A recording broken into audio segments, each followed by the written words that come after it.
कृषी मंत्री माणिकराव कोकाटेंच्या मंत्रिपदाचं काउंटडाऊन, अजितदादा कोकाटेंबाबत मोठा निर्णय घेण्याच्या मानसिकतेत।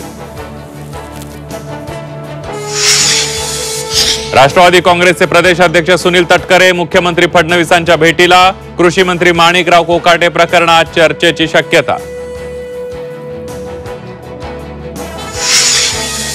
हर्षल पाटील यांच्या आत्महत्येचा सखोल तपास करणार, हर्षल पाटील सब कॉन्ट्रॅक्टर असल्याने पैसे देण्याचा प्रश्न नाही, कोणत्याही कंत्राटदाराचं बिल थकलं नसल्याचं अजित पवारांनी केलं स्पष्ट।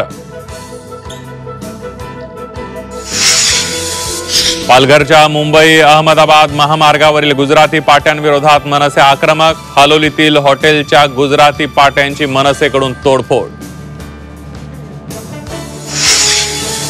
दौंड गोळीबार प्रकरणात आमदाराचा भाऊ बाळासाहेब मांडेकरसह 3 आरोपींना 4 दिवसांची पोलीस कोठडी, गोळीबार कुणी केला हे मात्र अद्यापही गुलदस्त्यात। खासदार निशिकांत दुबेंना संसदेत मराठी महिला खासदारांनी घातला घेराव, मराठी मुद्द्याबाबत केलेल्या वादग्रस्त वक्तव्याचा विचारला जाब। अमरावतीत बच्चू कडू यांचं चक्काजाम आंदोलन, मागण्या मान्य न झाल्यास थेट मंत्रालयात आंदोलन करण्याचा इशारा, तर अनेक ठिकाणी टायर जाळून सरकारचा निषेध।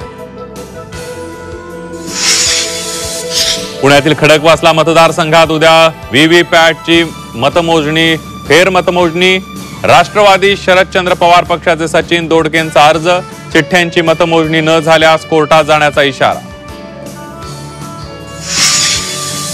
पीओपी मूर्ती विसर्जनाला मुंबई हायकोर्टाची परवानगी, तर 6 फुटांवरील गणेश मूर्तींचं समुद्रात विसर्जन होणार।